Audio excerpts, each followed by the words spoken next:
Imagine two twins separated at birth. One becomes a global superstar, while the other, lives in complete isolation. That's basically what happened to Korea.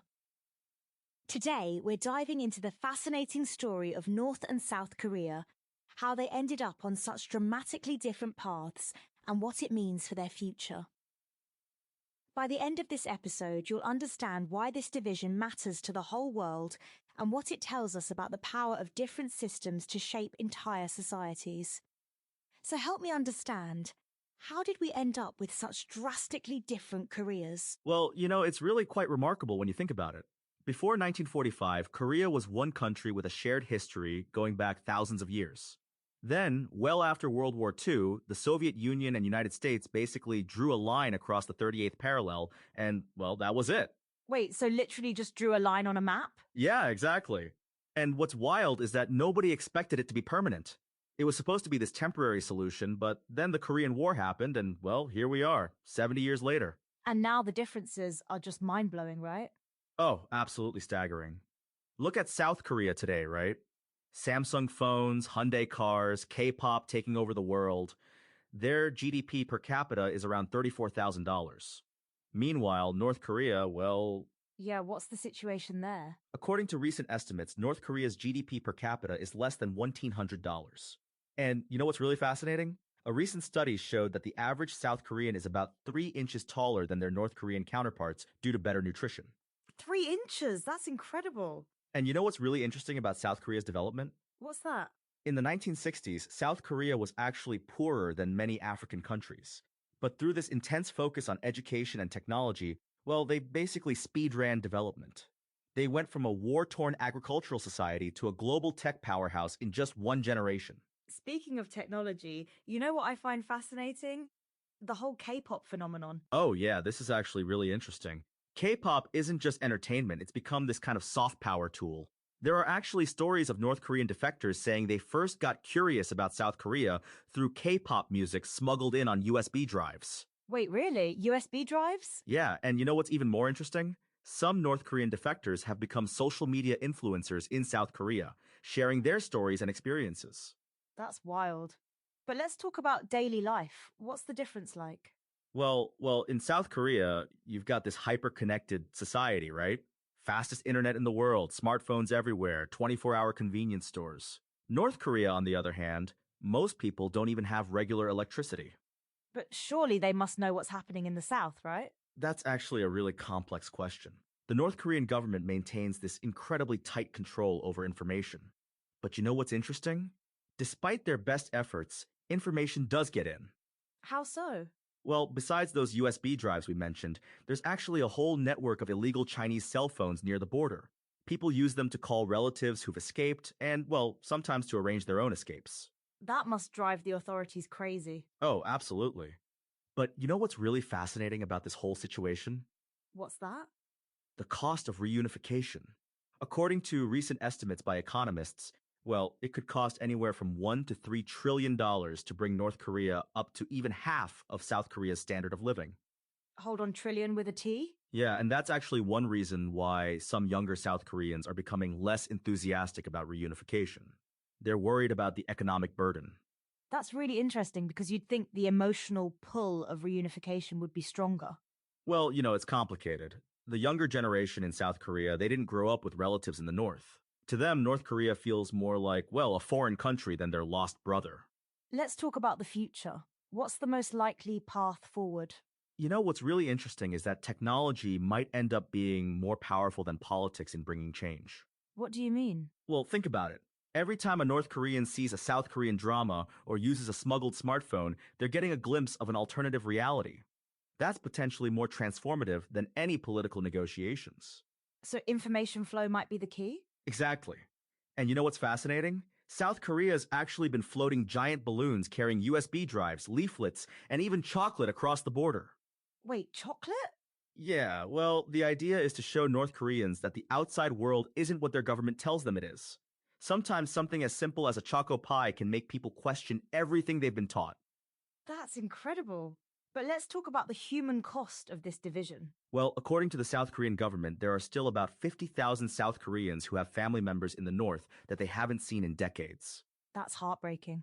And you know what's particularly sad? Many of these people are now in their 80s and 90s. Time is literally running out for these families to reunite. Has there been any progress on family reunions? Well, there have been some temporary reunion events over the years, but they're really rare and, well, highly controlled. The last one was in 2018. You mentioned earlier about the economic differences. Can you break that down a bit more?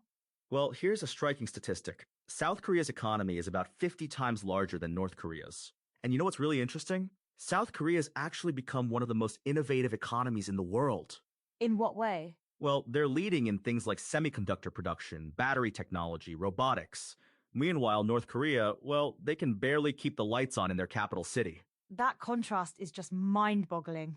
And you know what's really fascinating? Some experts actually argue that this huge gap might be the biggest obstacle to reunification. How so? Well, think about it.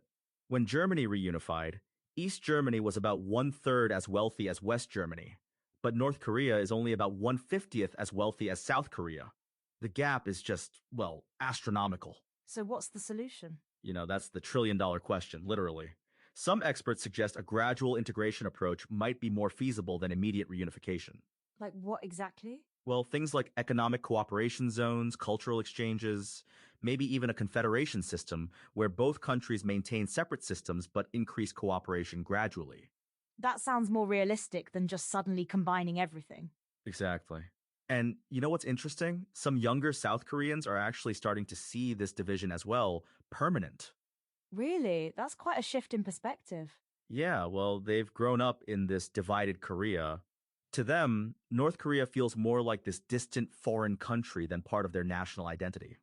Let's step back for a moment.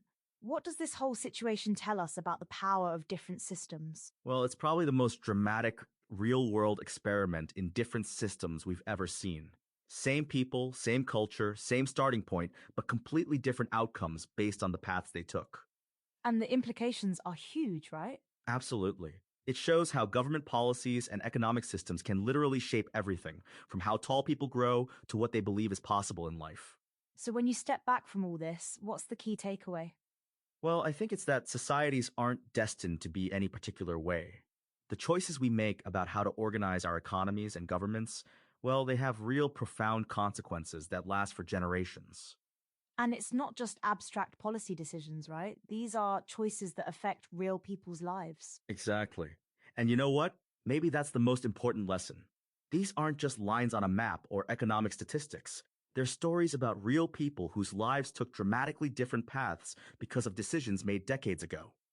Well, that brings us to the end of today's episode. Remember that old saying about how a butterfly flapping its wings can cause a hurricane?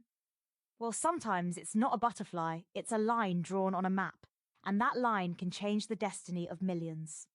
Thanks for listening, everyone.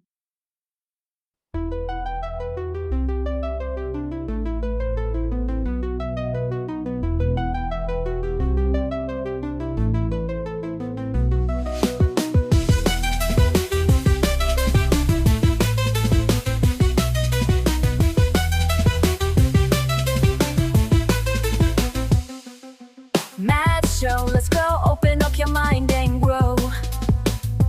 Facts and stories, things you never know. Every episode, we light the glow. Step into the world of Mad Show. Turn it up, let the rhythm flow. Feel the beat, take control. Don't be shy, just let it go. This is where the magic grows. Tune in now, it's the Mad Show. Lights up bright and minds will glow. Every day we learn and grow. Come along and join the flow. New ideas begin to shine. Breaking limits, crossing lines. Every moment feels divine. In the world of Mad Show time. Turn it up, let the rhythm flow. Feel the beat, take control. Don't be shy, just let it go. This is where the magic grows.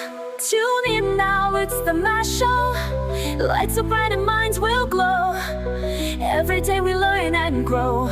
Come along and join the flow.